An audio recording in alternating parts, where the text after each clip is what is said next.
part of this, but nobody said that they're going to name your children or your family. The court grants the media application in order to record, film, and broadcast the proceedings. All right. I'm going to allow you to sit in a moment. Just be patient. There are a few formalities that we need to take care of. Ms. Masedi, I see that we've attended to accuse 1, 2, 3, 4 is a corporate entity, 5, 6 again is a corporate entity, but then I see there's accused 7 and 8 mentioned here. Yes. On the J15, Your Worship, 7 and 8 are not mentioned, but this was the charge sheet that I prepared before they were joined. 7 and 8 will be appearing in the next few days. So today we are sitting with Makenete Lerato Teresa, number 1, Madubani Hawkins, accused number 2, Ramoyadi Jacob Malusi, accused number 3, Ramoyadi Air Conditioning and Electrical, accused number 4, is represented by accused number 3, Rekhotso Kenneth, accused number 5, Nzalo and Trading, open bracket, PTY, close bracket, LTD, accused number 6, is represented by accused number 5. Yes. All right. Thank you.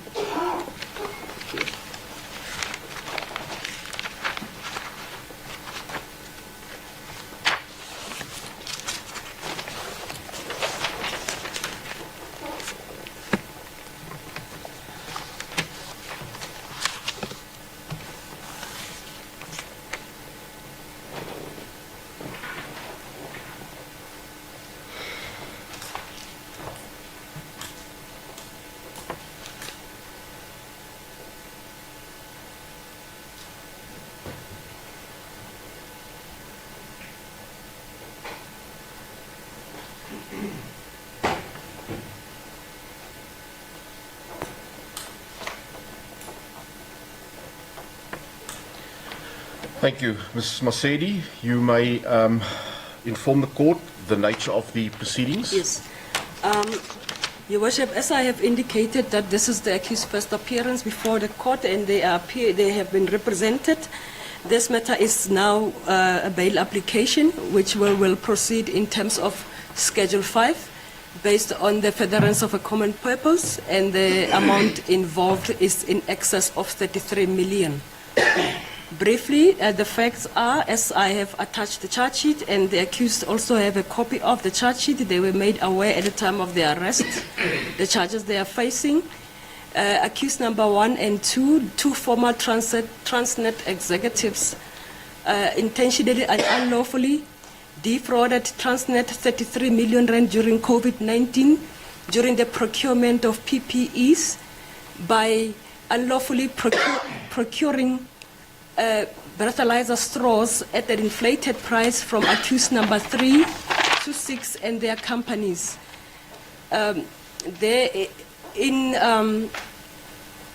In violation or in contrary to the instruction of National Treasury as to how the companies should proceed to procure PPEs during COVID-19.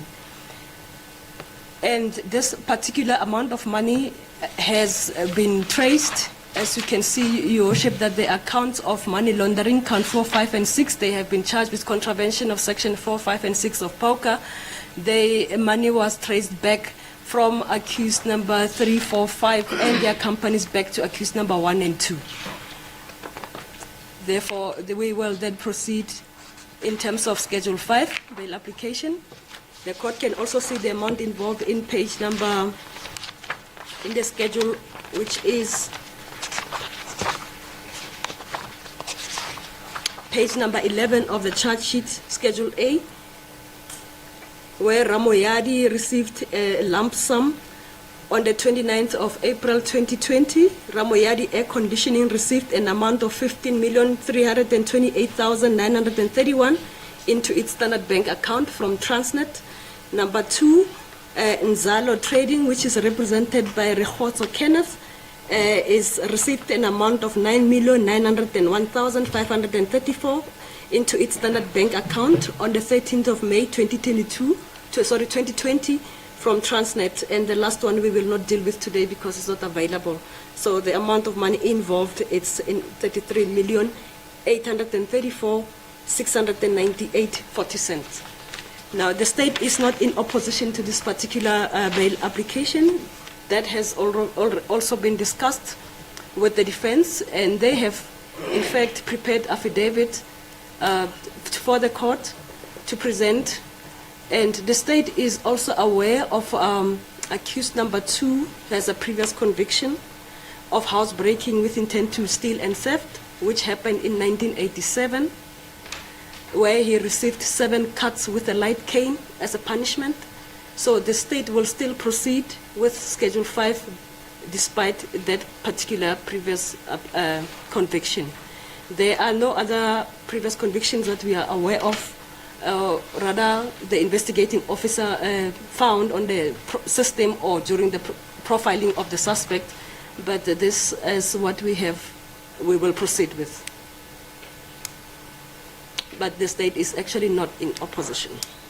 Your argument is that that previous conviction of 1987 does not affect your schedule? It does not affect my schedule, Your Worship, and it's more than 30 years old and housebreaking, yes.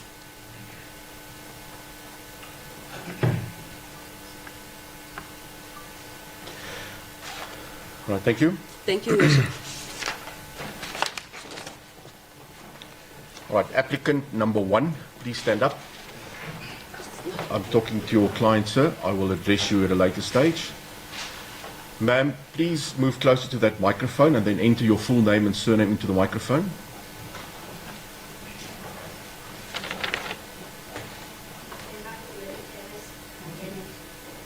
Thank you. Are you fully English conversant? Yes, I am. Thank you. Applicant number 2, please move to the microphone. Enter your full name and surname into the microphone, please, sir. Are you fully English conversant? Thank you. Applicant number 3, please move to the microphone. Your full name and surname, please, sir. Are you also English conversant? Yes. Thank you. You understand that you are also cited as the representative of accused number 4, Ramu Khadi Air Conditioning and Electrical. You confirm that? All right, thank you. Applicant number 5, your full name and surname into the microphone, please, sir. Records being your surname. Thank you. And you understand that the entity cited as accused number 6, Nzalu 2 Trading Pty Limited, that you are also standing in a representative capacity of this entity. Are you also confirming that you are fully English conversant? Thank you. All right, I want all of you to stand up. The court is going to address certain issues. It's of high importance. I urge you to listen carefully. I will then, in turn, address each of you on those issues.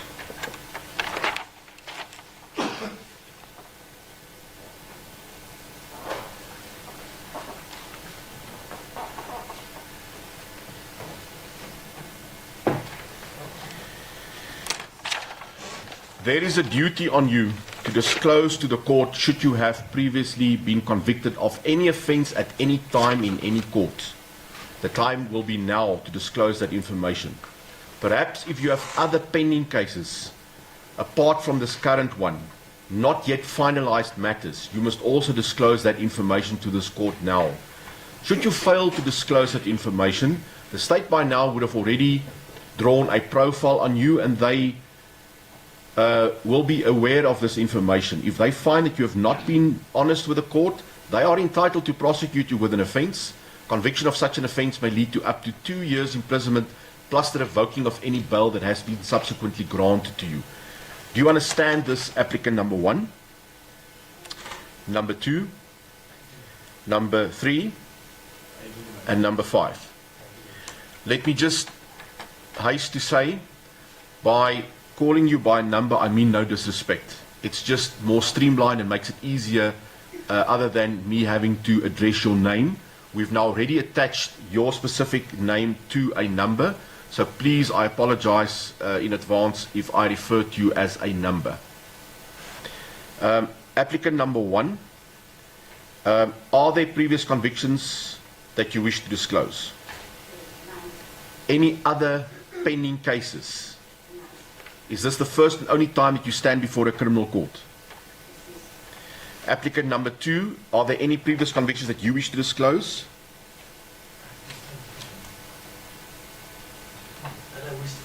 Yes. No, including that one, you are still obligated to disclose that. Yes, that's the one. Are you referring to the housebreaking in 1987? Is that the only one? There is another one that had to do with, it was a fraud. Somebody used my check to purchase fuel in someone. Were you charged and convicted, sir? No. So it appears you were the complainant in the matter. No, the owner of the fuel station was the complainant. However, the matter was resolved, but I was not charged. You were not charged, you were not convicted. I was not. And that case is not pending, it's been finalized. Exactly. Is that what you're saying? Yeah, All right. So it's only the housebreaking in 1987 that you disclose. that's correct. Is there any other pending case, not yet finalized matter against you? No, that's our number. All right. Applicant number 3, Mr. Malusi. Any previous convictions that you wish to disclose? No, sir. Any other pending cases? As far as I don't think that this criminal. Is this your first and only time that you stand before a criminal court? Yes, it's the first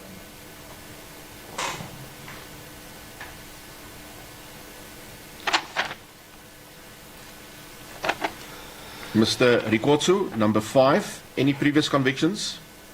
No, Lord. Any other pending cases? No, Lord. Is this also your first and only time that you stand before a criminal court? Yes,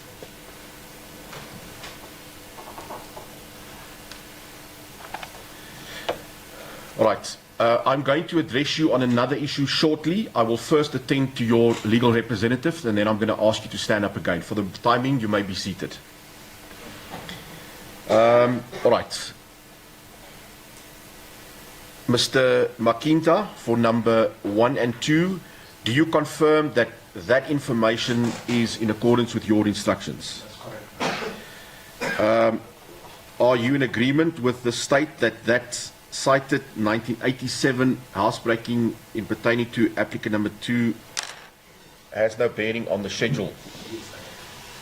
Are you in agreement that the schedule, the bail application, falls within the ambit of Schedule 5? And you confirm that you have prepared a affidavit in support of the application? Yes, but just at this stage, let me indicate I prepared the affidavit and overnight, and I did not get the opportunity of meeting the applicants to check it and sign it. But they've just been going through it, so they will sign it shortly. I've arranged with my learned colleagues that they should proceed, and during adjournment, my client will draw my attention to the mistakes I might have made on the draft, and then they will sign them, and then I'll come at the end of this. All right, because that is one of the issues that I'm going to take up with your clients. That was going to be my next step, whether they confirm that the content of those affidavits are correct. Now, if your clients haven't signed it, it means in all probability there has not been any commissioning done of the affidavit either. So that needs to be taken care of before we can address your application. As the court please. So you are asking me that I should allow your colleagues to go first and that yours will stand down until you have done that. As the court please. Did you hand the copies of the amended affidavits to your clients so that they can in the meantime read through them? I gave them the affidavit, they read them, and they just drawn my attention to a few things that they want me to correct. I did the affidavit on my own because I represent them in the labor court, so I know the facts of the case. So, but I just wanted them to read the affidavit and confirm that these affidavits are correct. All right. Mr. Moloto for number 3 and 4. Are you do you confirm that this information given to the court by applicant number 3 is in accordance with your instructions pertaining to no previous convictions or pending cases? I do confirm, Your Worship. Are you in agreement that the application for your client also resorts in Schedule 5? I do confirm, Your Worship. And what would the format of your application take? I have prepared an affidavit, Your Worship, and with leave of court, may I please send it on to record? I will tell you when. Is your affidavit ready? Has it been commissioned? Did your client go through the affidavit and sign it? It has been duly signed by the deponent. and Has it been properly commissioned? Yes, Your Worship. All right. Just give me a moment. I will tell you when you can proceed with your affidavit. As far as All right, Mr. Hefferman for number 5 and 6. Do you also confirm that the information that applicant number 5 gave the court pertaining to no previous convictions or pending cases is accurate on the instructions given to you? As the court pleases, Your Worship, it's in line with my instructions. Are you also in agreement that your application resorts in Schedule 5? I am, Your Worship. And the format of your application? Also, affidavit has been signed and commissioned. Thank you. As the court pleases.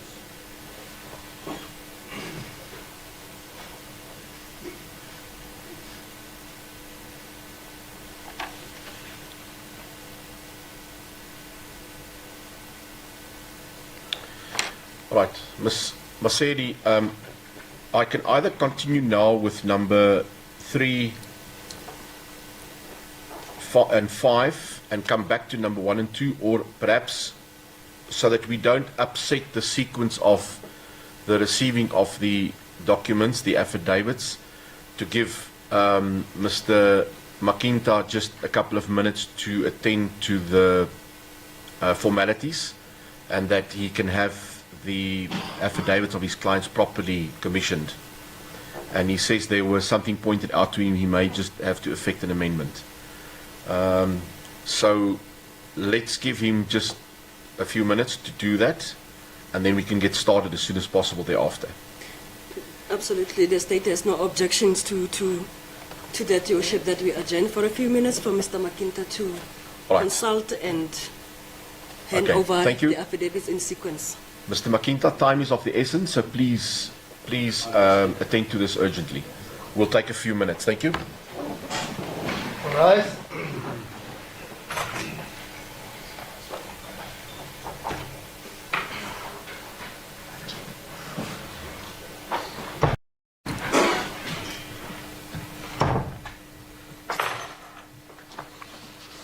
Thank you.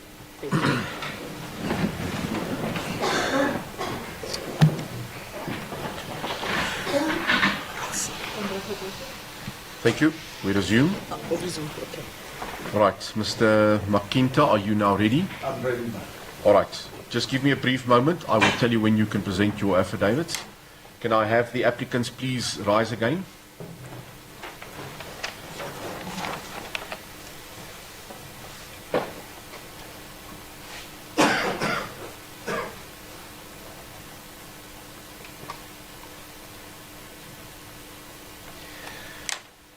There is another issue that the court wants to bring under your attention, and again I urge you to listen carefully. You need to understand that there is no obligation whatsoever to disclose any facts either through an affidavit or through giving evidence from the witness stand under oath which may possibly incriminate you of the commission of any offence. If you, however, volunteer such information, it is being recorded as we speak, and it may be used against you in any subsequent trial that may follow these proceedings. Do you understand this, applicant number 1, number 2, number 3, and number 5? Now, I've been informed by your respective legal representatives that they have prepared an affidavit in support of your applications.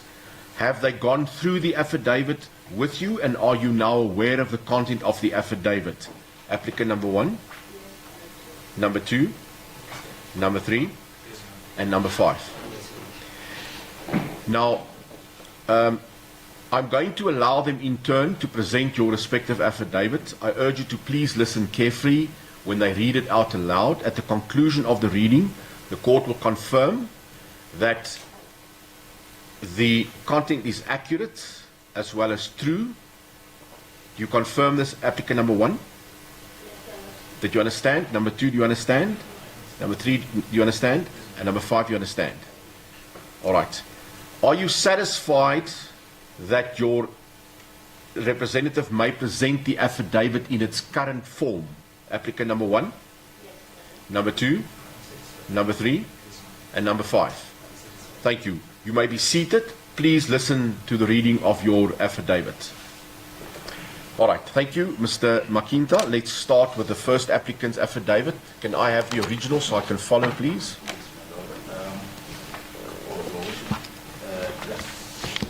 That of the also second is one accused. Thank you. You may proceed. Court, please. Your Worship, you'll realize that the affidavit is unusually long, but it's because of the seriousness of the allegations against the applicant and so the accused as employees. So they entail clear and full details about their defense. So I'll proceed to read the affidavit of the applicant, the accused number 1. Thank you. I'm an adult female ex-employee of the Transnet residing at 25 Cheviot Road, East Florida Hills, Rodipoor. I'm the first accused on the charge sheet and the first applicant in this application. The facts deposed to herein are, unless the contrary appears from the context, within my personal knowledge and are to the best of my knowledge and belief true and correct. I was the background is that I was employed by Transnet as an executive manager, group business continuity and disaster management since the 1st of September 2011. In terms of clause 9.2 of my employment contract, which is attached here as Annexure LM1, I had the duty and responsibility to perform all such duties which I may reasonably be required to perform by my employer Transnet. During January 2020, I was appointed to Transnet's COVID-19 task team, which at any given time was made of about 30 members from different disciplines and from all operating divisions of Transnet, who kept changing from time to time, and which task team was established to deal with the impact of coronavirus pandemic on Transnet. The task team had to act on expedited basis. On the 11th of March 2020, Marion Watches, the General Manager, Wellness and Occupation Health and Safety Officer, sent an update on COVID-19, which she encouraged management to share with staff members. Key and critical decisions of the task team were also part of the internal communication.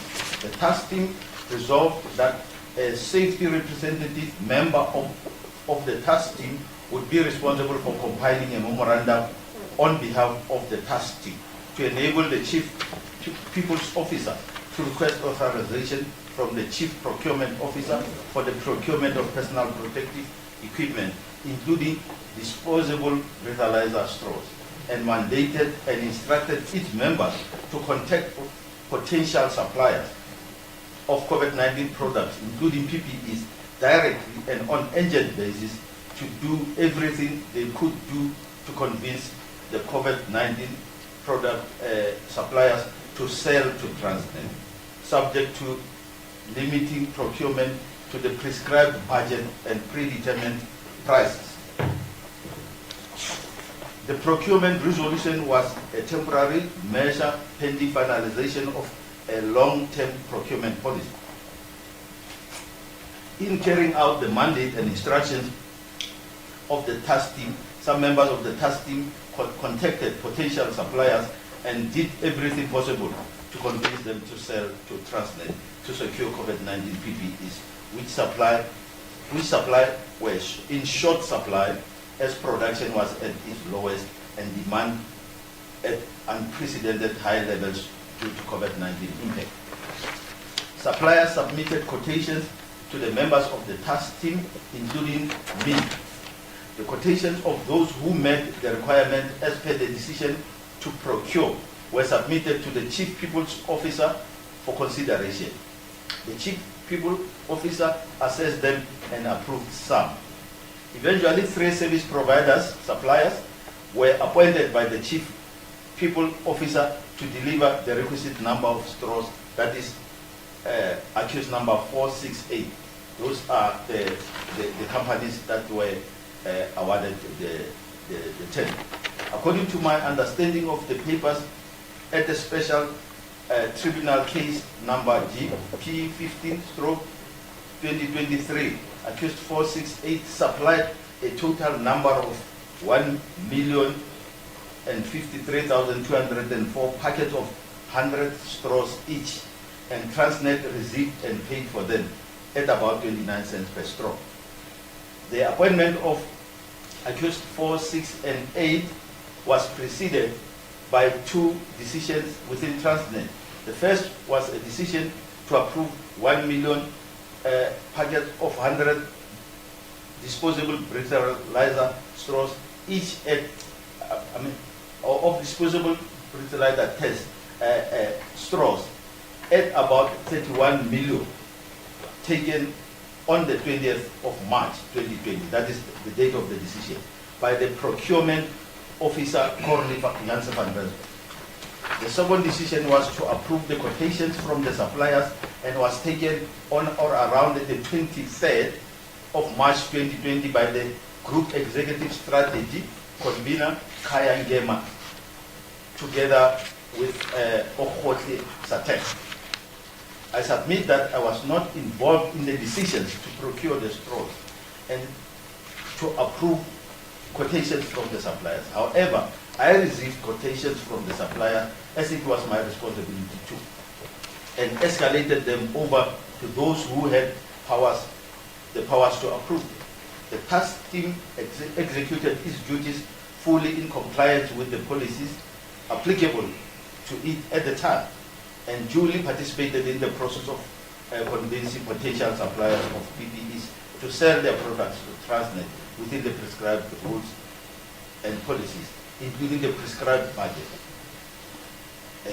Now the accused number 1 is responding to the charges. At the time I acted as a chairperson of the task team. Even after that, I was part of the task team which had the responsibility to do everything, including procurement. From time to time, the members of the task team were allocated different responsibilities and were not confined to any stream or discipline. I never played any material role in the decision of the chief procurement officer to procure the straws. I was more involved with procurement after the decision. Some of the suppliers communicated with me as it was my responsibility to engage with them. None of the suppliers on the Transnet database submitted a quotation that fell within the prescribed price of 29.99 cents per straw. Some did not send quotations to supply straws, and others supplied quotations at prices that were above the prescribed price of 29.99 cents per straw. Hence, the chief procurement officer rejected their quotations because they were excessive. Those who procured at 29 rand were on the CSD database, but some were not on the Transnet database for medical supplies, but were on the panel for other supplies. Their quotations were approved by the chief people's officer, subject to them being registered on the Transnet database. The task team resolved that a member of the task team should engage the section dealing with the Transnet database to register the suppliers if they met the requirement to be registered. I was given the task and I engaged the section, and the relevant section indeed registered them. I did not know the requirement for registration on the database. That's why I gave it to the relevant section. Thereafter, Transnet procured the straws from them, that is the supplier, and it was able to comply with COVID-19 regulations as a result. Matters of procurement in the task team were led by Mdntv, who was a member of the task team but came from the procurement department, so she knew what to do with the procurement. I was involved, paragraph 28 was corrected. He said I was involved with the quotations from suppliers but had nothing to do with deliveries and payment. I do not know what was supplied or paid. I was part of the procurement stream discipline within the task team. I was not only entitled but also bound to deal with quotations and other procurement matters, but I had no power to approve. Approval was with the Chief People's Officer.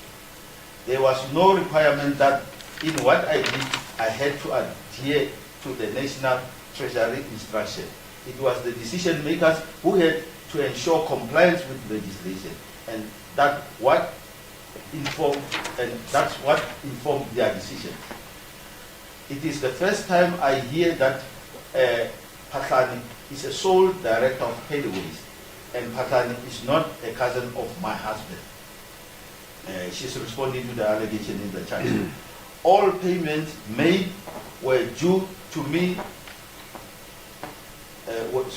All payments were due to me. The payers did not reveal the sources of the funds to me. As a payee, I did not know and could not have known where the payers had obtained the funds from. No supplier paid me. That is the three suppliers. None of them paid accused number one. There was no way in which I could have known that anyone who paid me had obtained the funds from Transnet. I did not inflate any price and never colluded with accused 3 to 8 with regard to the price.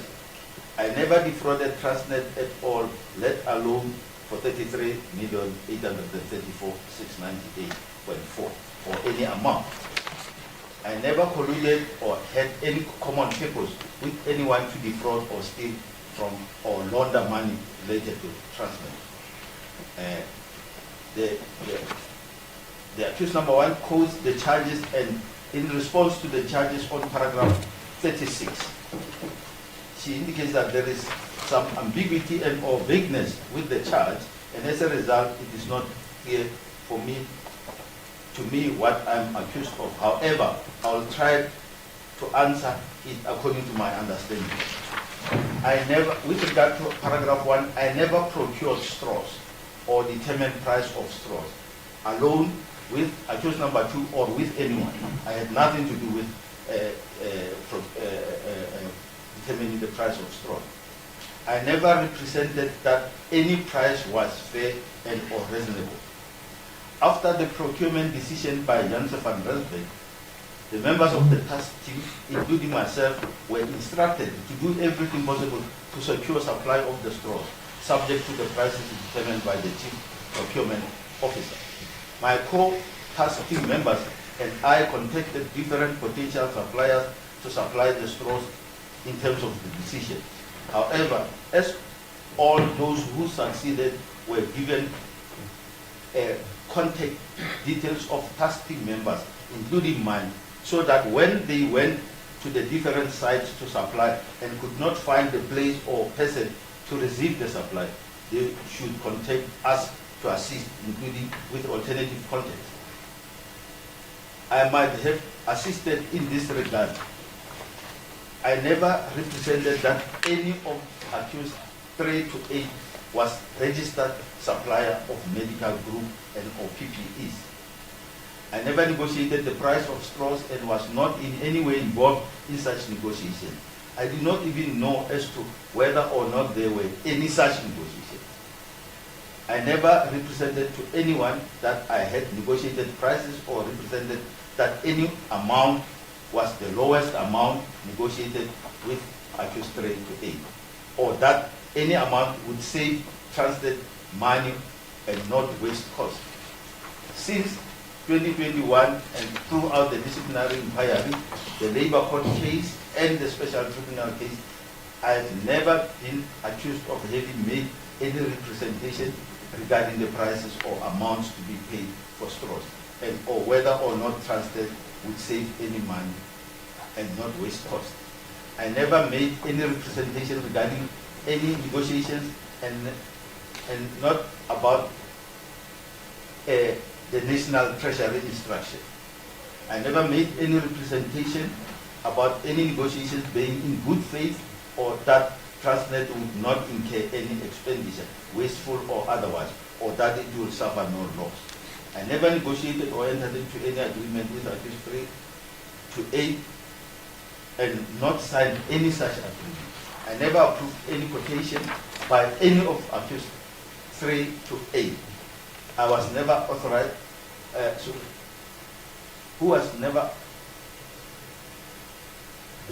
I never authorized supply by any of them, never received any supply from them, and never paid any of them. It was the Chief People's Officer who approved the quotations according to my understanding. I understand that suppliers were delivered to different Transnet sites in South Africa, but I've never been present at any site during delivery. I do not know how many straws were received and who authorized payment after receipt of the supply. I know that the Chief Procurement Officer decided on procurement at 29.99 cents per straw.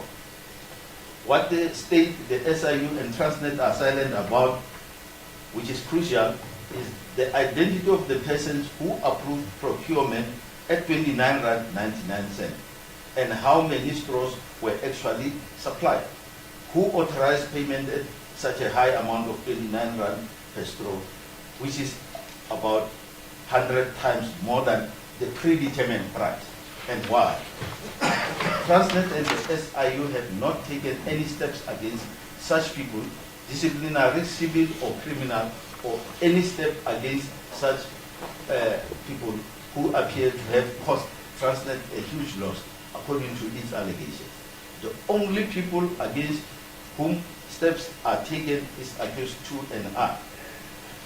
At the special tribunal case, it is common cause between the applicants in that case, that is SIU and Transnet, and accused number 2 and I, that 29 cents per straw, 29.99 cents per straw is the procurement price decided upon, let me correct this, my lord, is per packet.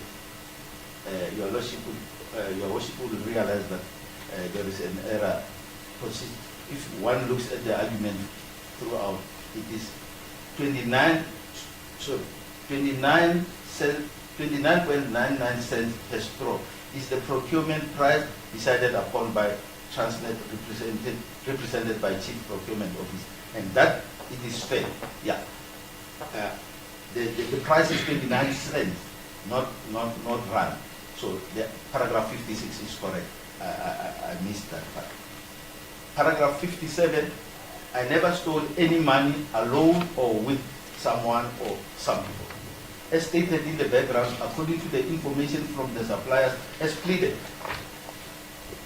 the suppliers supplied 105,320,000 plus straws at a total cost of 33,834,698.4 cents, which come to about 31 cents per straw. And the SIU and Transnet submitted that 31 cents plus per straw is a reasonable price. What they do not accept is the price of 29.99 cents per straw.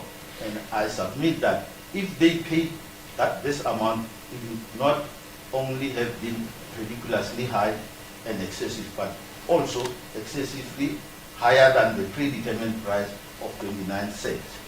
And anyone responsible for that has to be to account, and it is not me.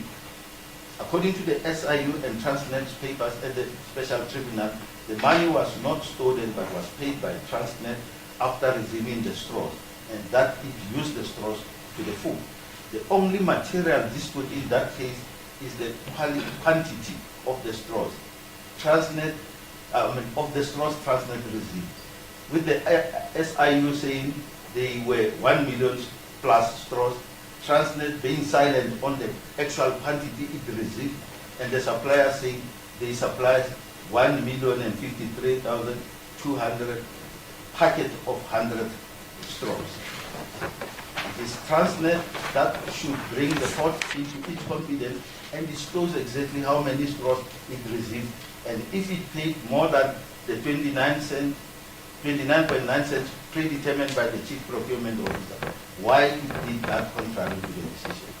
On the other hand, in the special tribunal case, the SIU and Transnet are saying that Transnet lost 31,580,738.4. But in this court, they state, the state says the loss is 33,834,698.4.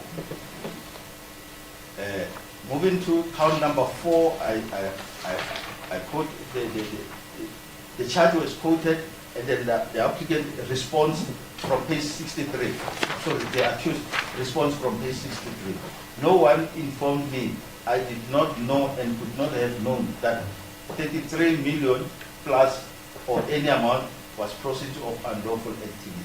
All I understood was that Transnet had paid about 29.99 cents per straw, which is the price it had determined as fair and reasonable, and had actually received straws valued at that price. I never entered into any activity with anyone regarding the property, knowing it to be the process of unlawful activity. I still hold the view that the process Transnet paid to its suppliers were lawful. I never assisted anyone to avoid prosecution or to remove, diminish any property acquired directly or indirectly as a result of commission of any offense. In the special tribunal case, the SIU and Transnet considered that Transnet never suffered any loss regarding the straws for which it paid 29 cents each. And this is consistent with the view that Transnet suffered no loss. Regarding count number 5, which is quoted here, the accused number 1 responds on paragraph 67. I never entered into any agreement or arrangement to facilitate detention or control of the property. Moving to count number 6, which is also quoted, the accused number 1 responds on paragraph 68. I never acquired, possessed, or used the 33.834 million or part thereof, knowing or reasonably expected to have known that it was or formed part of unlawful activity. The accused number 1 is making the following submission and is indicating the brief personal circumstances on paragraph 69. I'm an adult female of 59 years of age, married with 2 children. I'm unemployed and am looking for employment. With regard to the interest of justice, I submit in the light of the above that I've established that it is in the interest of justice that I be released on bail. In other words, the interest of justice permit release on bail. I will not endanger the lives of anyone and will not commit any offense if released on bail. I will not evade trial and offer my passport to the police. I was informed already in 2021 that at some stage that these criminal proceedings will be instituted. And indeed, they were so instituted in June 2023. But I never did anything to evade the trial. My understanding is that the main witnesses are employees of SIU, and in the special criminal case, only SIU investigators are witnesses. I know of no other person to be a witness in this matter. I undertake to influence or in any way interfere with any witness I may know about. I will not in any way undermine or jeopardize the objectives or the proper administration of justice. I do not have any pending criminal cases and do not have a criminal record. I've never been convicted of a crime. I'm a South African resident and own my residence at the address reflected above. I have a valid defense to the charges against me. In the light of this, I submit that I have established not only exceptional circumstances, but also I tendered evidence demonstrating that the interest of justice permit that I be released on bail. With regard to my ability to pay bail, I've been unemployed since my dismissal in 2021 for now about 3 years. I have no source of income and depend on the generosity of family and friends. Since my dismissal, I incurred a lot in legal expenses in an attempt to challenge my dismissal, and then my case is pending in the legal. On the other hand, and in 2023, the SIU instituted civil proceedings against me to recover the 33.8 million plus. I then engaged lawyers to defend that action. My family could not afford to finance my legal expenses any longer.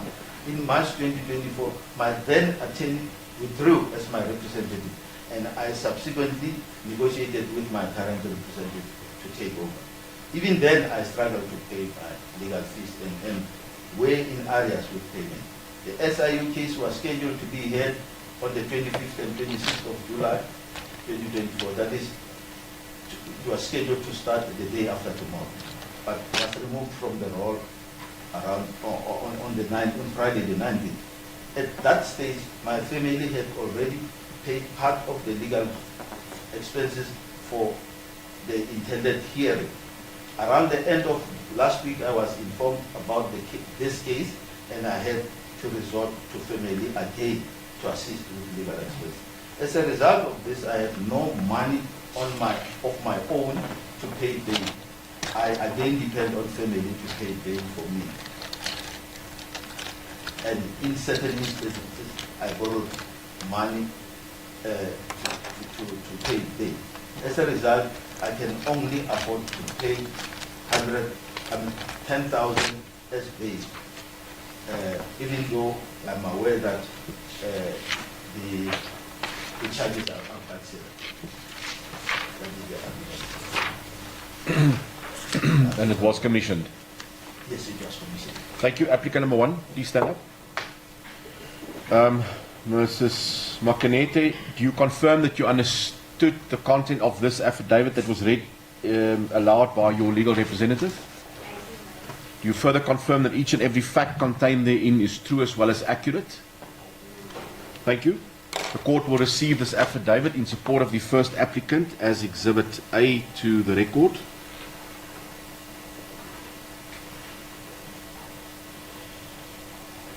Is that the first applicant's application? Yes, ma'am. Thank you. You may turn to the second affidavit for the applicant number 2 then, if I can have the original.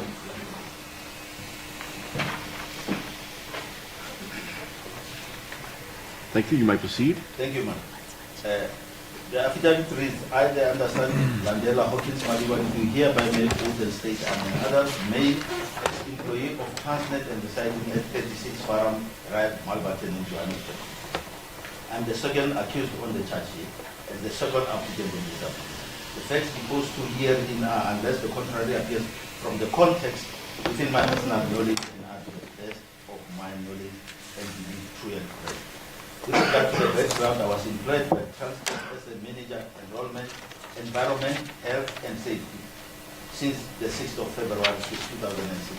In terms of clause 9.2 of my employment contract, I had a duty and responsibility to perform all such duties which I may reasonably be required to perform by my employer, Transnet. A copy of the relevant clause of my contract of employment is attached here to marked HM1. During January 2020, I was appointed to the Transnet COVID-19 task team, which at any given time was made of about 30 members from different disciplines and from all operating divisions of Transnet, who kept changing from time to time, and which task team was established to deal with the impact of coronavirus pandemic on Transnet. The task team had to act on an expedited basis. On the 11th of March 2020, Marion Bosch, as the General Manager, Wellness, Occupation Health and Safety Officer, sent an update on COVID-19, which she encouraged management to share with staff members. Key and critical decisions of the task team were also part of that internal communication. The task team resolved that a safety representative member of the task team would be responsible for compiling a memorandum on behalf of the task team to enable the Chief People's Officer to request authorization from the Chief Procurement Officer for procurement of personal protective equipment, including disposable breathalyzer straws, and mandated and instructed its members to contact potential suppliers of COVID-19 products, including PPEs, directly and on urgent basis, and to do everything they could do to convince the suppliers to sell to Transnet, subject to limiting procurement to the prescribed budget and predetermined prices. The procurement resolution was a temporary measure pending finalization of the long-term procurement policy. In carrying out the mandate and instruction of the task team, some members of the task team contacted potential suppliers and did everything possible to convince them to sell to Transnet to secure COVID-19 PPEs, which supplies were in short supply as a result, as production was at its lowest and demand was at unprecedented high levels due to COVID-19 impact. At a later stage, I learned that trade service providers were appointed to deliver the requisite number of straws, that is, accused number 4, 6, and 8. According to my understanding of the paper special tribunal, case number GP 15/2023, accused 468 supplied a total of 1 million packets of straws, and Transnet received and paid for them 21 cents per straw. The appointment of accused 468 was preceded by two decisions within Transnet. The first was a decision to procure 1 million plus packets of 100 disposable breathalyzer straws, each at 31, breathalyzer test each, at about a total of 31,585,468, excluding VAT, taken on the 20th of March by Chief Procurement Officer Corley Janssen van Bergen. The second decision was to approve the quotations from suppliers and was taken on or around the 23rd of March 2020 by the Group Executive Strategy Convener Kayan Gemo and Ohote Satek. I submit that I was not involved in the decision to procure the straws after I drafted the memorandums on instruction, and I never approved quotations from the suppliers and had nothing to do with it. It was not my duty to assess and or approve quotations, and I did not play any role regarding those quotations. The task team executed its duties fully in compliance with the policies applicable to it at the time, and duly participated in the process of convincing potential suppliers of PPEs to sell their product to Transnet within the prescribed rules and policies, including the prescribed budget. Now, with regard to the charges from paragraph 18, at the time Magenete acted as chairperson of the task team. Even after that, she was part of the task team which had the responsibility to do everything, including procurement. From time to time, members of the task team were allocated different responsibilities and were not confined to any stream of discipline. The safety discipline within the task team, of which I was part, and not the safety department of Transnet, was responsible for the procurement of biodegradable straws. However, different people played different roles, and my role was to compile the memorandum. I initially compiled a memorandum for non-biodegradable straws, but the task team expressed its concern that the straws would constitute an environmental risk, as it would be difficult to dispose of them, especially looking at the quantities expected to be used. I was advised to prepare another memorandum, that is, for biodegradable straws, which I did. However, I did not do it for Janssen van Rensburg, but for Kayan Gem, the Chief People's Officer, as I had been advised that the price of the latter straws had been around 24 cents about 6 months before the advent of COVID-19, when there was not much demand for the straws. I put the price of 29.99 cents a straw. I never put the price of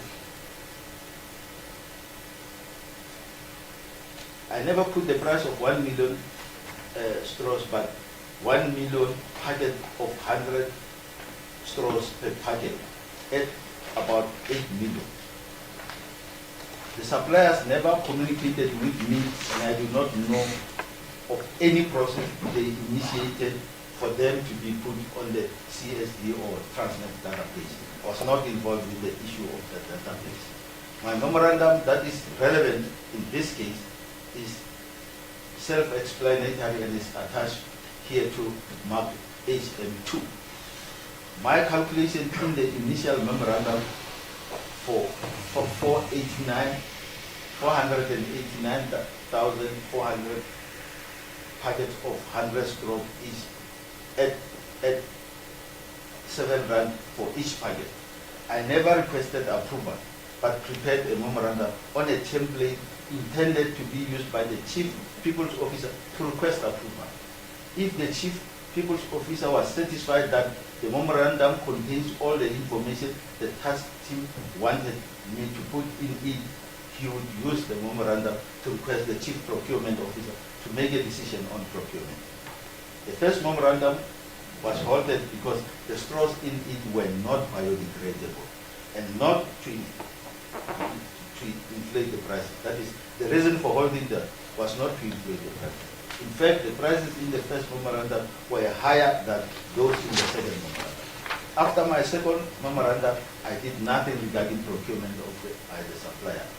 It is correct that in my second memorandum, I reflected a monthly supply of 1,053,204 packets of straws at 29.99 rand per packet of 100 straws, which was consistent with market prices then.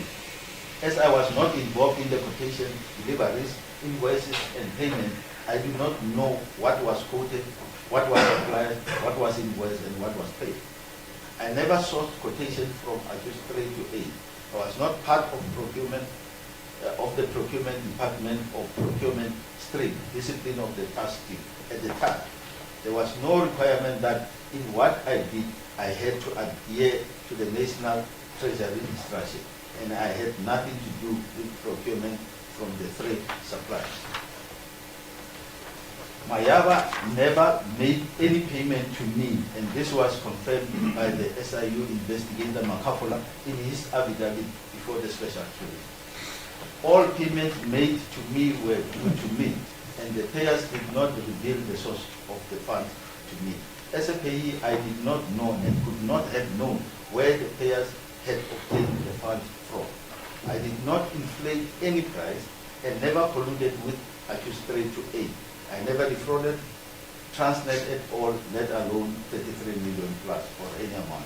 I never colluded and never had any common purpose with anyone to defraud or steal from Transnet. SIU confirmed at the special tribunal that the price of 29.99 cents per straw, which I reflected in my memorandum, is fair and reasonable, and that Transnet ordered and procured straws at that price. The supplier supplied the straws, and Transnet made full use of and derived full benefit from the straw supply.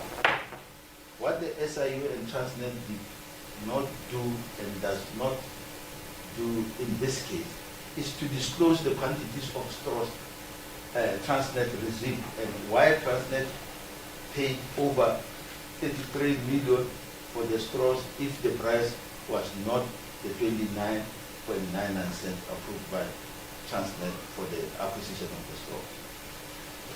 Coming to the charges are quoted in paragraph 42. The second accused respondent, there is some ambiguity and or vagueness with the charge, and as a result, it is not clear to me what I'm accused of. However, I'll try to answer it according to my understanding. I never procured straws or price of straws alone with accused number 1 or with anyone. I've never been involved in the supply of straws by accused number 3 to 8. I never represented that any price was fair and or reasonable. I represented in my memorandum that 29.99 cents was the market price, and before the special tribunal, Transnet and the SIU confirmed that this price of 29 cents is a fair and reasonable one.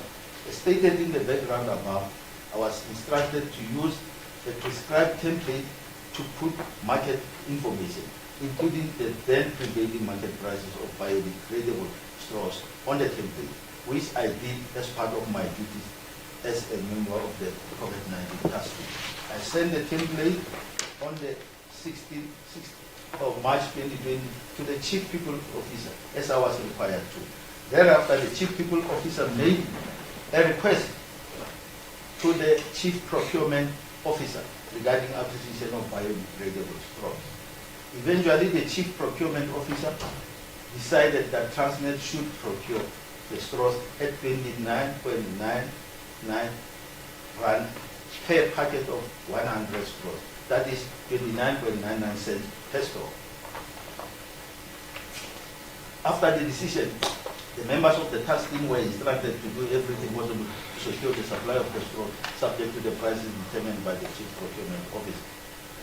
My core task team members and I contacted different potential suppliers to supply items other than the straws.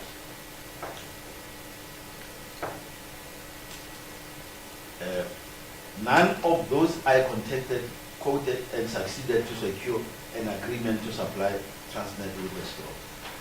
Besides compiling the memorandum and contacting some potential suppliers who ended up not securing content to supply, I was never involved in the procurement any further.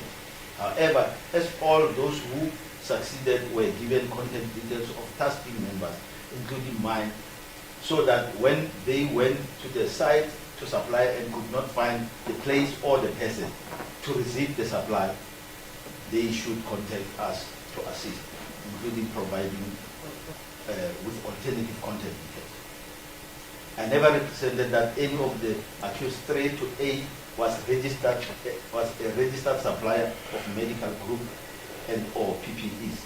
And since 2021, when I was confronted with allegations regarding the fraud, until I received these charges, no one ever accused me of having done anything specific which constituted a representation regarding registration of 3 to 8. I did not know what they were registered for, and I had nothing to do with their possession.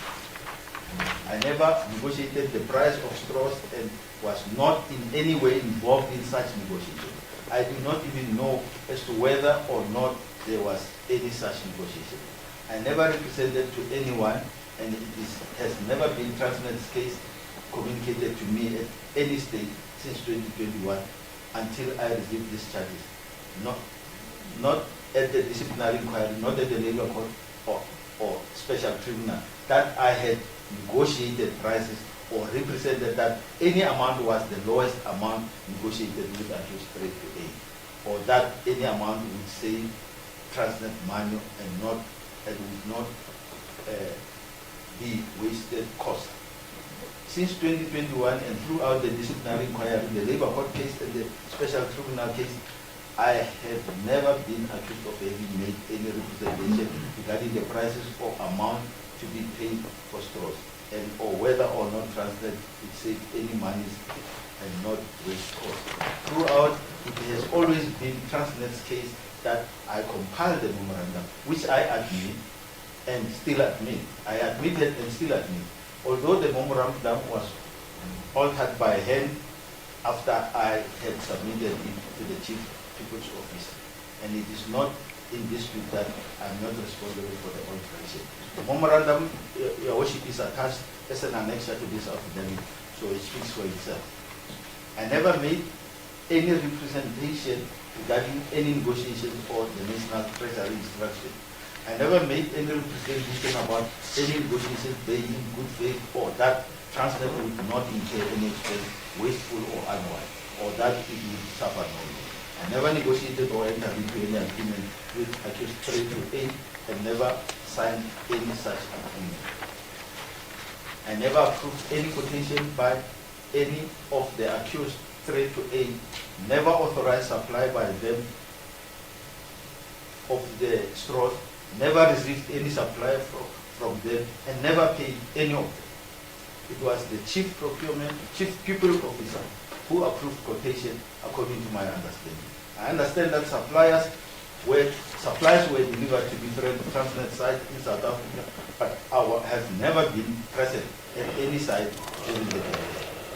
I do not know how many straws were received and who authorized payment after receipt of the supply. I know that the chief procurement officer decided on procurement at 29.99 cents a straw. What the state, the SIU and Transnet are silent about is the identity of who approved procurement at 29.99 rand per straw and who approved the quotation at this high price, how many straws were actually supplied, who authorized payment at this high price, which is about 100 times more than the predetermined price, and why the approval was made. Transnet and SIU have not taken any steps against such people, disciplinary, civil, criminal, or any steps against any such person who appear to have cost Transnet a huge loss, according to its allegation. The only people against whom steps are taken is accused number 1 and I. Clearly, we are targeted and used as scapegoats. At the special tribunal case, it is common cause within the applicant. In that case, that is SIU and Transnet and accused 1 and I, that 29.99 cents per straw is the procurement price decided upon by Transnet, represented by the chief procurement officer, and that it is fair and reasonable. That the further charges, the applicant responds in paragraph 71, I never stole any money alone or with someone or some people. As stated in the background, according to the information from the suppliers as pleaded in the special tribunal case, the supplier supplied 105,320,000 packets of 100 straws each at the cost of 33.834689.4, which comes to about 31 cents per straw. And the SIU and Transnet submitted that this price, 31 cents, is fair and reasonable. What they do not accept is the price of 29.99 rand per straw. And I also submit that if they paid that price, 29 rand per straw, it would not only have been ridiculously high and excessive, but also excessively higher than the predetermined price of 29 cents per straw. And anyone responsible for that has to account, and it is not me. According to the SIU and Transnet papers at the special tribunal, the money was not stolen but paid by Transnet after receiving the straw. And that is used, and that it used the straws to the full. The only material in that case is the quantity of straws Transnet received, with the SIU saying that they were only 1,053,200. Transnet being silent on the quantity it received, and suppliers saying they supplied 1 million packets of 100 straws each, which is 105 million plus straws. It is Transnet that should bring the court into its confidence and disclose exactly how many straws it received. And if it paid more than 29.9 cents predetermined by the chief procurement, why it paid that price contrary to the decision. On the other hand, in the special tribunal case, the SIU and Transnet are saying Transnet lost 31,518,738.40 cents. But in this court, the state says the loss is 33,834,698. I move to charge number 4, which is quoted in the accused number 2 saying, no one informed me and I did not know and could not have known that the 33 million plus or any amount was proceeds of any unlawful activity. All I understood was that Transnet had paid about 29 cents per store, which is the price it had determined as fair and reasonable. And I had actually received value straws for that day. I never entered into any activity with anyone regarding the property, knowing it to be a process of unlawful activity. I still hold the view that the proceeds Transnet paid to the suppliers were lawful. I never knowingly assisted anyone to avoid prosecution or to remove, diminish any property acquired directly or indirectly as a result of commission of any offense. In the special tribunal case, the SIU and Transnet considered that Transnet never suffered any loss regarding the straw for which it paid 29.99 cents each. And this is consistent with the view that Transnet suffered no loss. Charge number 5, the accused number 2 responds in paragraph 82. I never entered into any agreement or arrangement to facilitate detention or property. Charge number 6, the response is in paragraph 83. I never acquired, possessed, or used the 33.8 plus million or part thereof, knowing or reasonably expected to have known that it was or formed part of unlawful process. Now, in conclusion, coming to the submission, in paragraph 84, the second applicant says, I'm an adult male of about 54 years of age, married with 2 children. I'm unemployed and am looking for employment. With regard to the interest of justice, I submit that in the light of the above, I've established that it is in the interest of justice that I be released on bail. I will not endanger the life of anyone and will not commit any offense if released on bail. I will not evade trial and offer my passport to the police.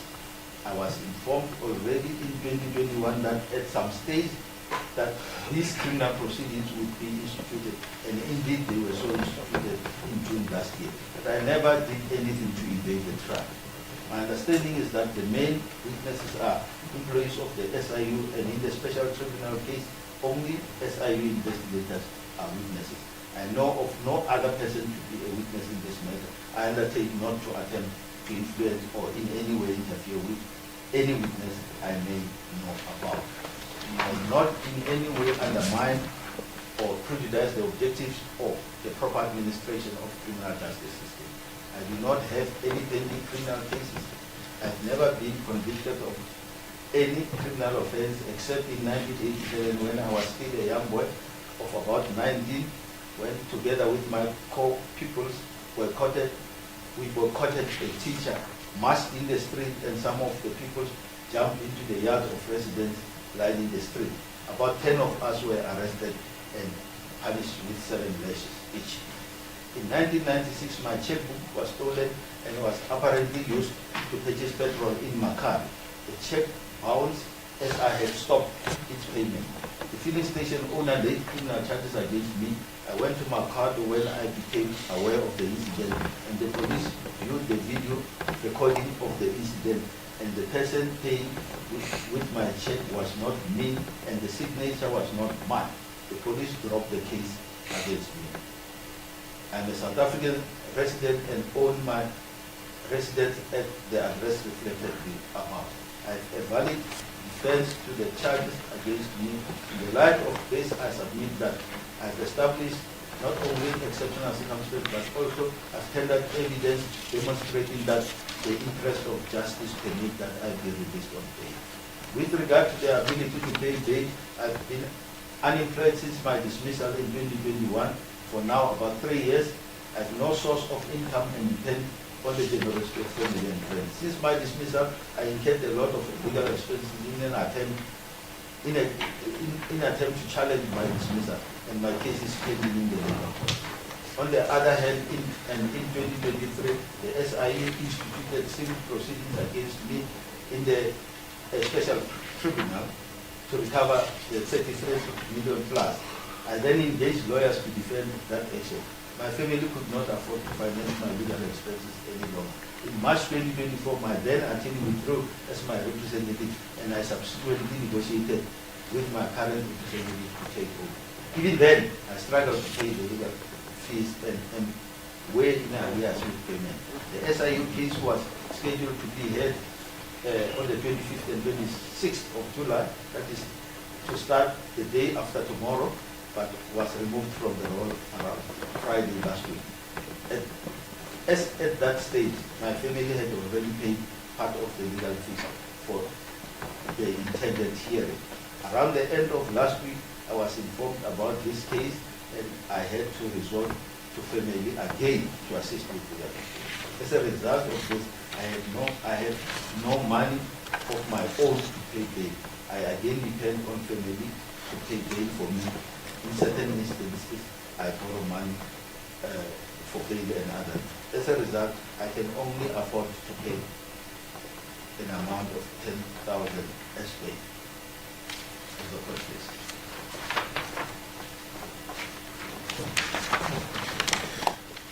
Right, and I see this affidavit was also then commissioned. Yes.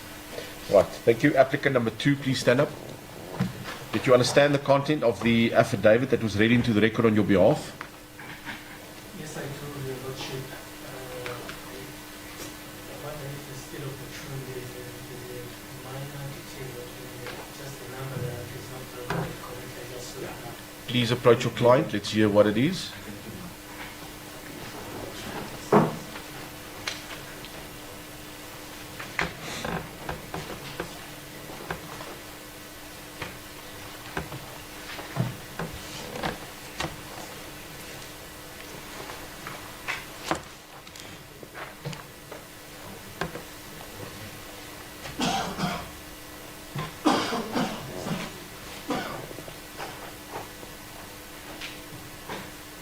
I'm indebted to the court. Your Worship, my client was referring me to paragraph 72. That is a typing error. The amount of 105 million, the typist put packets of 100 straws. In fact, 105 million is actually straws. There are 1 million packets, but in total packets are 1 million, and in each packet is 100 straws. So it's 105,320,000. That was what he was calling. So you want to remove the words packets of 100 straws? Yeah, packet of 100 within the straws. All right, let me hand this to you. Please just effect the amendment and get your client to initial.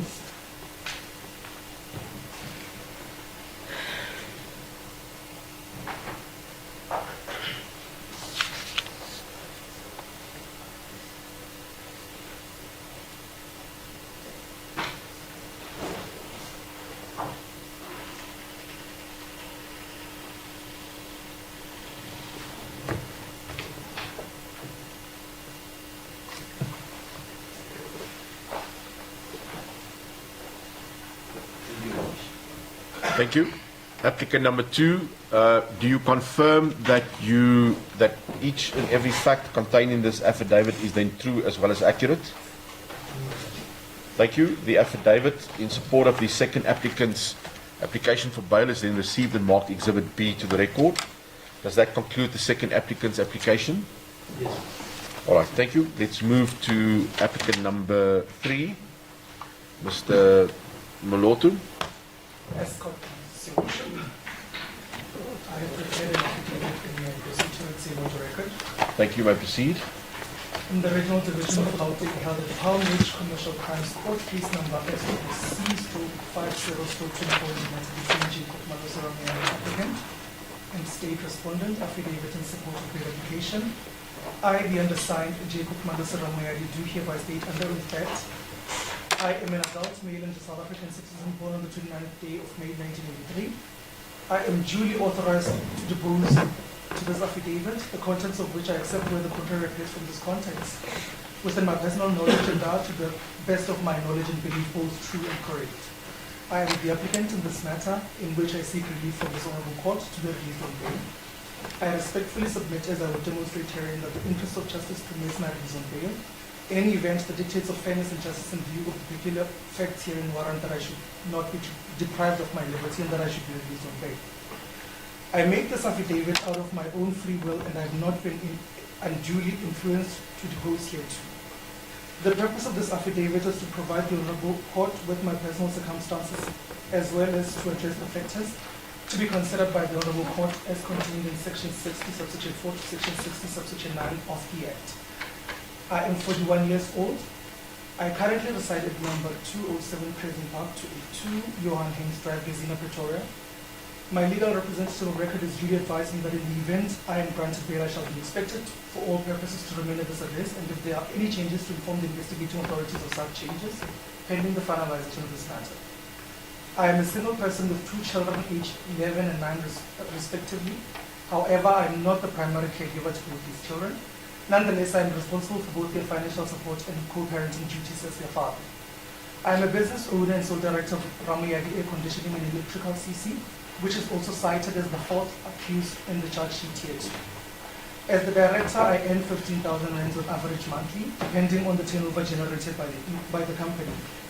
I do not own the property I occupy. I pay a monthly rental of 5,800 rands. I pay an amount of 950 rands school fees for my 11-year-old child, and pay an amount of 500 rands for transportation of my 9-year-old child monthly. I spend roughly 4,000 rands monthly for the support and upkeep of both my children. I pay 1,400 rands for water and electricity monthly. I spend roughly 2,000 rands on my groceries monthly. I am an owner of a Volkswagen Polo TSI Trendline 2016 model. I use the car for both personal and business purposes, and I spend roughly 5,000 rands on fuel monthly. I have a valid South African passport, and I do not have any objections if same is to be retained by the state as part of my bail conditions. I do not have any offshore interest in the form of movable, or liquid property. I have neither a firearm license nor own a firearm. I do not have a medical aid. My 9-year-old child is asthmatic, and the cost of his medication is on my personal account. I pay for a contract phone in the amount of 1,400 rands monthly. I pay for life cover in the sum of 415 rands monthly. Save for my vehicle, I do not own any property of considerable value. I intend to stand for trial in this matter until it is finalized, as I have faith in the South African criminal justice system. I have strong family ties here in Gauteng and Limpopo, and I have business interests. As such, I do not intend to evade trial and become a fugitive. Detention pending trial will only deter me from generating an income to make a living and meet my obligations of supporting my dependents, and the state will not benefit from my detention, as I will demonstrate below. I have been duly advised that in terms of section 60(11) capital B of the Criminal Procedure Act, I have the honor to disclose to the Honorable Court whether I have previous convictions in the pending cases. I confirm further that I have been advised that should I disclose false information concerning my previous convictions in the pending cases, and it later be discovered to be false, I can be sentenced to a period not exceeding 2 years imprisonment, or be liable to a fine not exceeding 40,000 rands. In respect of previous convictions, I place it on record, I do not have any previous convictions. In respect of pending cases, I place it on record that I do not have any pending cases. My legal representative has explained to me the provision of section 60, subsection 11 of the Act to me. I respectfully make the following submissions in this regard. I am charged with the following offences. Count 1, fraud read with section 51, subsection 2 of the Criminal Law Amendment Act 105 of 1997, alternatively theft. Count 4, money laundering, in that I allegedly contravened section 4 read with sections 1, 7, capital A, and 8 of the Prevention of Organized Crime Act 121 of 1998, POCA. Count 6, contravention of section 6 read with section 1, 7A, and 8 of POCA. The offences I am charged with fall within the ambit of Schedule 5, considering the value of money alleged by the state, and as such, I bear the honours of proving on the balance of probabilities that the interests of justice so permit my release on bail. I am advised that I do not need to deal with the merits of the case for purposes of this application, advice which I accept as the correct legal position and wish to remain silent as per the provisions of Section 35 of the Constitution of the Republic of South Africa. I handed myself over to the authorities after receiving a phone call and an email informing me that I should report to the station in connection with this matter. My arrest was then enforced. I fully complied with the authorities and undertake to comply with any lawful conditions to be imposed if bail is granted. I submit that my plea shall be tendered during the trial stage and I wish to remain silent at this stage. I have been advised by my legal representative on record, advice which I accept and align myself with, that the aforesaid offences resort under the Schedule 5 of the Criminal Procedure Act 51 of 1977 is amended, and as such, I bear the onus of proving on a balance of probabilities that the interest of justice so permit my reason bail. I do not know the identity of any witnesses the state shall call to testify against me. In any event, I do not intend to interfere with any witnesses as I have no cause to do so. I maintain good relations with people within the community of my residence, and I am not a danger to any members of society. I am a natural South African citizen. The documentary evidence the state will be relying on to prove any of the charges against me is in the safe custody of the authorities, and I'm in no position to interfere with such evidence, and I personally do not have any intentions of doing so. Detention will only prejudice me and create no benefit to the state, as there are currently civil proceedings underway before a special tribunal in respect of this very matter, where I am cited as a respondent, and such proceedings are going to need my attention as I intend to oppose the release of therein. I respectfully submit that should I be released on bail, my release will not undermine or jeopardize the objectives or proper functioning of the criminal justice system. I will not disturb the public order or undermine peace or security. I shall abide to those conditions which the above honorable court wish to impose. I accordingly submit that the interest of justice, considerations of prejudice, and the balancing of respective interests favors my release on bail. I can afford to furnish a security of 10,000 rands for bail if same will be granted. In the premise and taking into consideration the relevant schedule that the charge result under, I respectfully submit that the court should grant me bail in such conditions attached as the court may deem fit. Your Worship, the affidavit is duly signed by the deponent and it is commissioned. And with leave of this court, Your Worship, may the affidavit be accepted and form part of the court record as an exhibit of the court, Your Worship. Thank you. Applicant number 3. Do you confirm that you understood the content of this affidavit read into the record on your behalf? Do you confirm that each and every fact contained therein is true as well as accurate? Court receives the affidavit in support of the third applicant's application as Exhibit C to the record. Does that conclude your application, Mr. Mlotu? Applicant's case, Your Worship. Thank you. Let's move then to applicant number 5, Mr. Hefferman. As for pleases, Your Worship, I just want to make sure that I have the correct version of the affidavit. Several attempts. Your Worship will note that this affidavit does not specifically deal with the quantum of bail set. There's a specific reason for that. I couldn't get final instructions on that until this morning, so I have omitted that. However, if the state then addresses the issue and bail is granted, permitted, then I reserve my client's right that if necessary, he may give evidence to the effect as to what his current situation is financially. Let's see, perhaps you can address it. You can address it on your closing submissions. As the court pleases. All right. Thank you. Proceed. Can I have the original, please?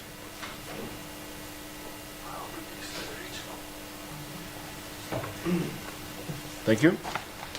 As the court pleases, Your Worship, Your Worship will also note that there's a short mistake or a typo in the heading. It refers to in the specialized commercial crimes court held at Palm Ridge instead of in the regional court, Palm Ridge specialized commercial crimes court. If the court is willing to condone that, I will proceed. Thank you. Let's proceed. As the court pleases.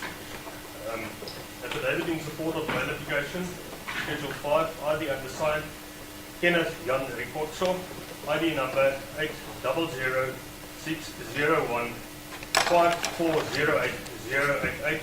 Do hereby make an oath and say, I am the first accused in this matter. 2, I am also the sole director and shareholder of the 6th accused in this matter. 1.3, I am a major male, currently residing at stand 6567 Midstream Meadows, 22 Blue Charm Street, Midstream. paragraph 2. The contents of this affidavit fall within my personal knowledge and are true and correct. I confirm that I have read the contents of the affidavit and that the contents hereof are, that's a repetition of it, so I apologize. When I make legal submissions in this affidavit, I do so on advice from my legal representative and accepts the advice 2 and 3. I have been advised that the offences that I am charged with in this matter are offences regulated under Schedule 5 of the Criminal Procedure Act as amended from time to time. 4. I also have been advised that if one is charged with a Schedule 5 offence, certain specific criteria has to be met in order for an accused to be released on bail. 5. I confirm that the purpose of this affidavit is to be used in support of the application for bail. 6. I can state under oath that I have not previously been convicted of crime in the Republic of South Africa and that this is the first time I have been charged in court with a criminal matter. 7. I confirm that I am an adult male, currently 44 years of age, and that I was born in South Africa. 8. I matriculated at Bankuna High School, also situated in Sanin, at the end of 1997. Thereafter, I attended the IMM Graduate School of Marketing and obtained sales and marketing certificates. 10. Thereafter, I have been employed by the cellular service provider named Cell C for a period of 12 years, whereafter I resigned in order to pursue my other career opportunities. 11. As a result of the aforementioned, I formed Mdntv 2 Trading Pty Limited during or about 2014 in order to function as a general trader and on a tender basis. 12. As a result of the aforementioned, I employed fairly large amounts of people from time to time. For example, I employed 45 cleaners for a period of 4 years on a full-time basis, up until a year and a half ago. 13. Unfortunately, due to economic reasons, I had to terminate the contracts. I am married and have 5 children who are all still minors.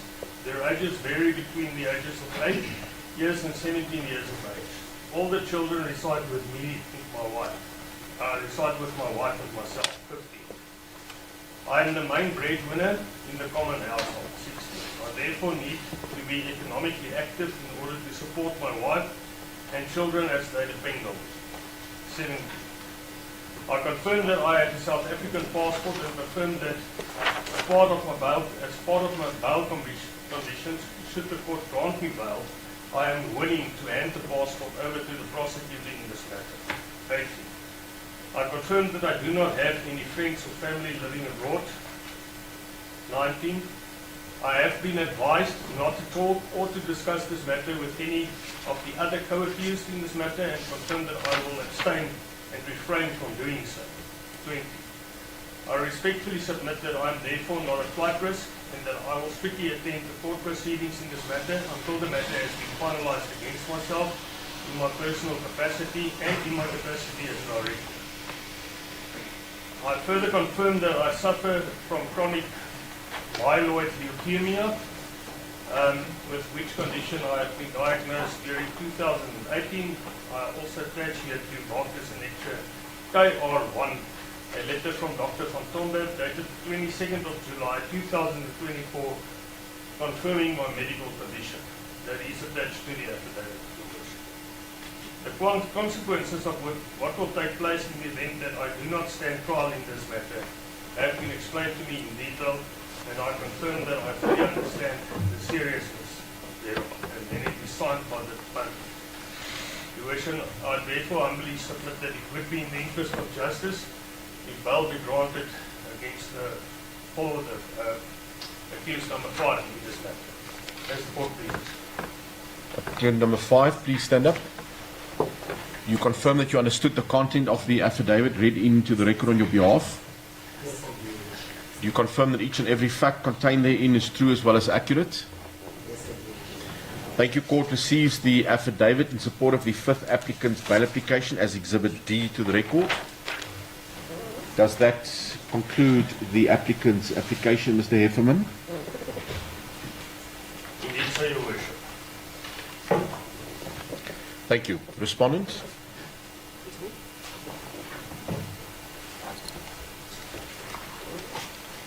As the court pleases, Your Worship, as the state has earlier on indicated that this application is not opposed, the state will suggest bail in the amount of 20,000 rand each. However, the state will leave that in the hands of the court to make its own discretion. It appears that the accused persons have been attending the tribunal court occasionally, and they've also been to the civil court with Transnet in this matter, so they have been available when they were sought. So the state believes that it is in the interest of justice that they be released on bail, as they do not appear to be flight risks. Now, this bail will have conditions attached to it, as discussed with the investigating officer.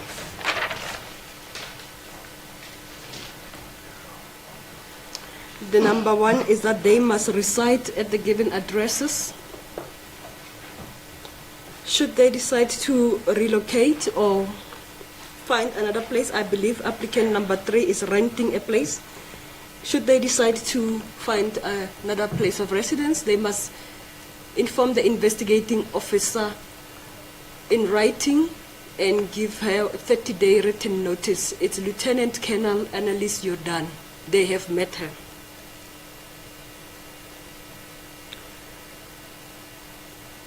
Secondly, they should not interfere with the following witnesses as mentioned in accused applicant number 1 and 2's affidavit. It's on page 3 is Marion Botchers, is the state witness. Page 5 of applicant 1 and 2's affidavit is Collier Jansen van Rensburg, is also a state witness. And Kaya Ngema is also on page 5. As well as Ohotle Sateche also appears on page 5. They must not interfere with those state witnesses as they are the employees of Transnet. One is Marion Botchers on page 3 and Collier Jansen van Rensburg, Kanya Ngema and Ohotle Sateche are on page 5.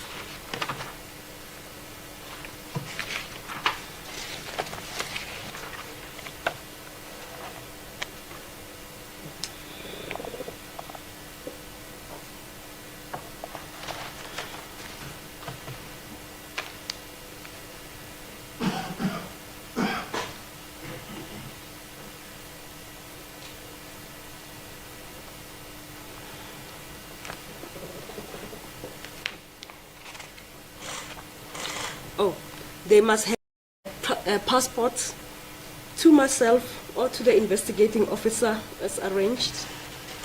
I have seen Advocate Moloto in possession of a passport today. I do not know if other passports have been handed to the investigating officer as yet, but if they have not been handed in, my learned friends will hand them over to me, and the passports will be kept in the SAP 13.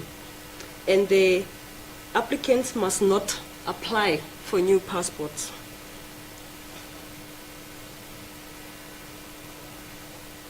Those will be the conditions, Your Worship. And on top of the other normal court, the conditions that the court will impose.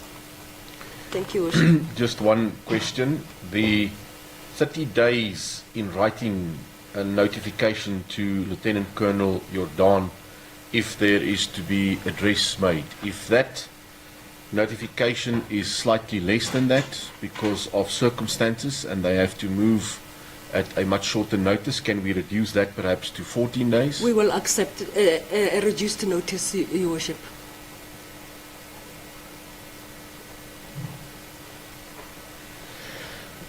And of course, the applicants are free to travel within the borders of South Africa. I will not impose any condition that they should not travel to any province.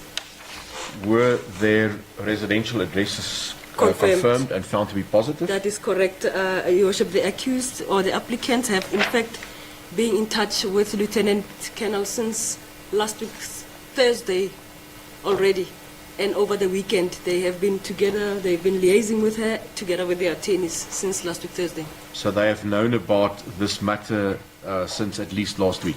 They have known yes, about this since last week. Did they show signs of cooperation? They have shown signs of cooperation, usually except for the last one that we are looking for. But the ones that are before court, they have cooperated and they have represented themselves at the relevant police station with their attorneys. Have there been any indication that there were attempts to interfere with any of the listed witnesses? Absolutely not, Your Worship. It's just that at this point they are known to them. So it's Due to merely a the- precautionary, It's a precautionary. prevention bail condition. That is correct, Your Worship. As it's indicated in applicant number 1's affidavit, there's only been the SIU witnesses that have testified at the tribunal. But obviously for the criminal case, we will be calling more than just that, those witnesses. So precautionary, Your Worship, as they are known to them. Thank you. Pertaining to the bail suggestion, it appears you making the 20,000 rand suggestion, but you are open if the court deems that a lesser amount Absolutely. will be more suitable. Absolutely, Your Worship. The state has no objections to whatever amount the court deems suitable. All right. Thank you. Thank Ms. you, Moseli. Your Worship. Thank you, Mr. Makinta. We are now at closing address. I will guide you. I do not need you to give me any detailed or full address. The suggested bail conditions, is there anything that you want to say pertaining to that? No objection. Your client satisfied to comply with that? That's correct. And you indicated that both your clients have available 10,000 rand towards bail. Yes, ma'am. The passport, I noticed that the affidavit for the second applicant did not indicate whether he actually has a passport or not. Yeah, in fact, he has a passport and he intended it's available. So it's with him now. Yes, And the first applicant, yeah, she's got it. so it's also with her now. Both of them have their passport. Thank you. Mr. Moloto for number 3. I will give the same indication to yourself. Is there anything that you want to add, or are you satisfied with the suggested bail conditions? As God pleases, Your Worship, I am satisfied with the suggested bail conditions. However, with the issue of the bail amount suggested by the state, I would like to refer the court to S versus Mohammed. It's a 1977 case, volume 2, SA 531 appellant division. Where Trollip AJ held that the means and resources of an accused person are therefore unimportant, although not the sole criterion in fixing the amount of bail. Hence, speaking very generally, I think that if a court is minded in all the circumstances to release an accused on bail, it should not fix an amount that is quite beyond his means and resources. Otherwise, that would nullify its decision to release him on bail, Your Worship. Therefore, I submit with respect that the third accused person be released on the amount of bail as prayed for in this affidavit, Your Worship, as copies. The passport of your client, is it with him at the moment? Or you've got It's a in my receipt possession. in your possession? Okay, thank you. Thank you, Your Worship. Mr. Hefferman for number 5. Are you satisfied with the suggested bail conditions? Indeed, so Your Worship. Let me hear you on the bail quantum. Your Worship, the amount is suggested by the state prosecutor, my learned colleague in this matter, of 20,000 rand is not being opposed from our side. So you actually have that available. We have that available. Thank you. Your Worship, I'm also in possession of the accused's number 5 passport. Thank you. I will hand it over to the prosecutor of this proceedings.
extempore. The 4 applicants, numbered 1, 2, 3, and 5, appear before this court on what has been identified as a bail application that resorts within the ambit of Schedule 5. This requires, in terms of Section 60, subsection 11B of Act 51 of 1977, the Criminal Procedure Act, that they adduce evidence to satisfy that the interest of justice will permit their release on bail. The court has tentatively listened to the details contained in their respective bail applications, affidavits in support of their bail applications, and I briefly refer in a summary fashion to each of them. The first applicant in Exhibit A indicates that she's an adult female, 59 years of age, South African citizen, married with 2 children. She resides at the stated address in Florida Hills, Roodepoort. She was employed by Transnet as an executive from September the 1st, 2011. She was also made a member of the Transnet COVID task team. She dealt with the background details as well as some of the merits. She also dealt with the allegations in the charge sheet respectively. She is currently unemployed. In general, she intimates that she will not jeopardize the criminal justice system or bail system. She has offered to submit her passport to the investigating officer. She informed that she was notified of the case during the course of last week. The family has made available an amount of 10,000 rand towards bail. Applicant number 2 in Exhibit B, affidavit in support of his application for bail, indicates that he is an adult male. He resides in the stated address in Malbarton, Johannesburg. He is 54 years of age, married with 2 children, South African citizen. He was employed by Transnet as a manager, environmental and health and safety. He dealt with the background facts. He also dealt with the allegations in the charge sheet. He is currently unemployed and has no source of income. He also intimates that he will not jeopardize the criminal justice system or bail system in general. He was notified of this case during the course of last week and submitted himself for processing. Also, his family has managed to secure 10,000 rand towards bail. Applicant number 3 in his affidavit for bail, received as Exhibit C, indicate that he is an adult male, 41 years of age, South African citizen. He is single with 2 minor dependent children whom he financially supports. He is not the primary caregiver to the children. He resides at a stated address in Gesina, Pretoria, a property which is not owned, however rented by him. He is the owner of a stated business, and this generates an income of approximately 15,000 rand per month to himself. He has a motor vehicle as the only mention-worthy asset. He does not have any interests outside the borders of South Africa. He has a valid passport which is available. Also, he indicates he will not jeopardize the criminal justice system or bail system in general. There are no previous convictions or pending cases. He elected not to deal with the merits of the matter, and also he did not indicate his intended plea regarding the charges. He handed himself over to investigating officer and cooperated for the purpose of processing. He has 10,000 rand available towards bail. The 5th applicant in his affidavit in support of the bail application, Exhibit D, indicates he's a 44-year-old South African male. He is married. He has 5 children who are all minors. They reside together with his wife, and he is the breadwinner to this family. He resides at a stated address in Midstream. There are no previous convictions or pending cases. Regarding his education after school, he obtained a certificate in sales and marketing. He is also the owner of a cited corporate entity. He is willing to surrender his passport, which is available today. He has no interest beyond the borders of South Africa. He suffers from a chronic myeloid leukemia, and this allegation is supported by a medical certificate.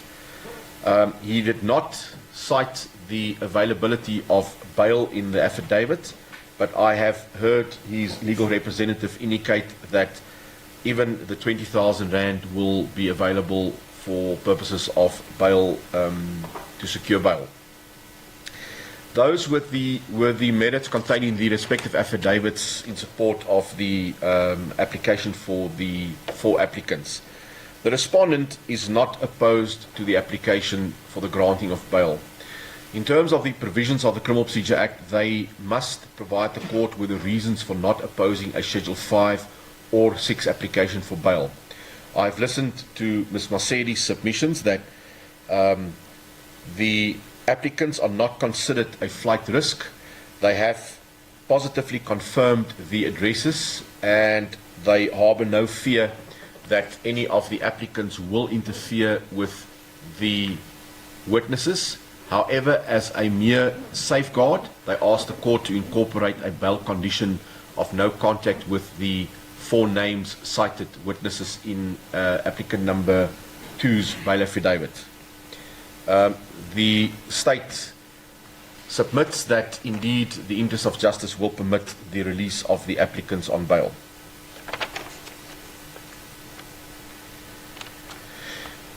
In conclusion, the court is satisfied that indeed the threshold has been met by the applicants. They have satisfied on a balance of probabilities that the interest of justice will permit their release on bail. Although applicant number 5 has more finances available towards bail, I do not find it necessary to differentiate between him and the other applicants for the bail quantum. I'm satisfied that a quantum of 10,000 rand each will be sufficient to secure their attendance to court. Thank you. You can now stand up. I just want to confirm, I see the roll planner has given the date of the 4th of September. Yes, that's correct, Your Worship. The matter is in fact trial ready, so the 4th of September is for copies and instructions. Thank you. You confirm that date, Mr. Makinta, Mr. Molotu, The date is confirmed, Your and Worship. Mr. Hefferman? Confirmed. Thank you. The applicants, you will be detained in custody until that quantum of 10,000 rand is paid, whereafter you will be then released to appear on the first of the dates, which will be the 4th of September, in court number 7. Court 7. It's on the same floor, 3 courts down towards your left-hand side. The time is 8:30 in the morning. Thereafter, every other date, time and place given to you by the court to appear and remain in attendance until excused by the court and the court only. Nobody else can excuse you from attendance. If you fail to appear or remain in attendance, a warrant will be authorized for your arrest and the bail money will be forfeited to the state. You follow so far? Further condition of your bail is the following.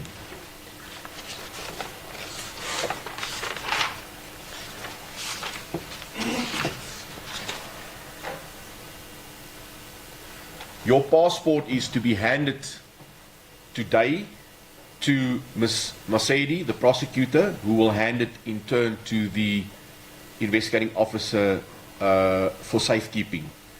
And that passport will remain with the investigating officer for the duration of this matter being enrolled. You are furthermore not authorized to apply for any other or new travel document whatsoever. Furthermore, you are to reside for the duration of this matter being enrolled at the cited address, residential address, as per your respective affidavit. If the unavoidable event occurs that you need to change address, you need to inform Lieutenant Colonel Jordan at least 14 days prior to the changing of address, and this has to happen in writing.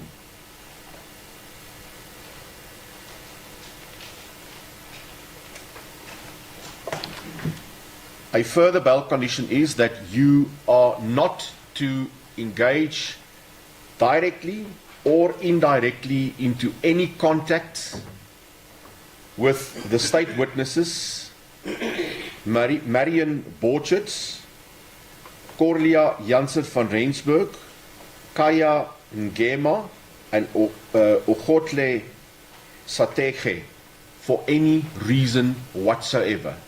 This means no thinkable or even unthinkable way of communication. So no phones, no SMSs, tweets, or whatever social media, no messages or messengers to them whatsoever.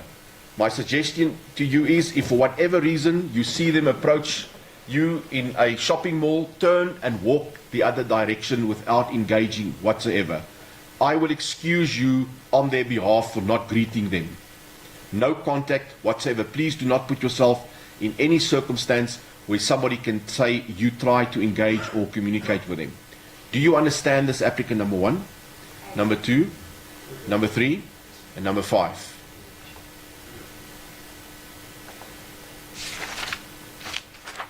Thank you. You may stand down.